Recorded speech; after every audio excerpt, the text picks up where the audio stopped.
December 1st, 1948, a man was found dead on Somerton beach in Australia. No ID, no witnesses, no cause of death. Just a cryptic message. Taman showed a case that would baffle investigators for decades. Who was the Somerton man, and what really happened to him? The story begins at 7 a.m. Police arrived at Somerton beach to find a well-dressed man slumped against a seawall, a cigarette resting on his shoulder. He wasn't injured. His clothes were dry, and in his pockets, just a few mundane items. A comb, a bus ticket, a half-eaten pack of juicy fruit gum, but no wallet, no ID, and curiously, every clothing label had been removed. An autopsy revealed something even stranger. The man was healthy, in his 40s, well-built, with no signs of physical trauma, but his calf muscles were unusually high, suggesting years of wearing pointed-heel shoes, like a ballet dancer, an athlete, or perhaps a military operative. Even stranger, no trace of poison was found, but doctors were certain he had been poisoned. A perfect crime? A month later, police found a brown suitcase in a train station locker. Inside, clothes, tools, and a particular orange thread.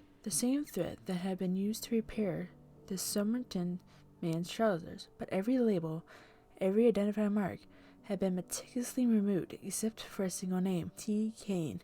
Yet, no missing persons by that name was ever found. The case grew colder until in June 1949, investigators made a chilling discovery. Hidden in a pocket of the man's trousers was a tiny scrap of paper. The words printed on it, Taman Shud, Persian for "It is ended." The words had been torn from a book so rare tracking it down seemed impossible. But weeks later, a local man handed police the exact book, claiming he had found it in his car. Inside the book, something shocking, a coded message, 5 lines of seemingly random letters, and an unlisted phone number that led police to a woman named Jessica Thompson, a nurse who lived near Somerton Beach. When shown the Somerton man's plaster cast, she nearly fainted, but she insisted she did not know him. Her reaction only fueled speculation. Was she lying, protecting someone, or was she simply overwhelmed by this strange connection? With no answers, theories began to swirl.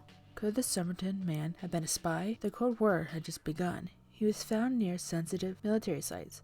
The book in his possession had been associated with British and Soviet intelligence operations. Was it a cipher key for coded messages? And then the book vanished, lost in police custody. Australia, 1948. The world was in the early stages of the Cold War. The British were testing atomic bombs in South Australia. Espionage was rampant, with Soviet spies infiltrating Western intelligence. Some experts believed that the Somerton man could have been involved in clandestine operations, either as a spy or a double agent. His well-dressed appearance, the removed labels, and the possibility of an untraceable poison all pointed towards a professional hit. But if so, who ordered it, and why? For decades, the case remained unsolved. But in 2021, the Somerton man's body was exhumed for DNA testing, and in 2022, forensics genealogists identified a possible name: Carl Charles Webb, an electrical engineer from Melbourne, a man with no known ties to espionage. But why was he in Adelaide? How did he die?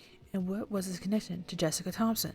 Some questions remained unanswered. Was he a spy? A lost lover? A man with secrets that took him to the grave? Even with DNA, the mystery of the Somerton man may never fully be solved. But after more than 70 years, we're finally closer to the truth. If you enjoyed this video, hit the like and subscribe button for more unsolved mysteries. Let me know in the comments, what do you think happened to the Somerton man?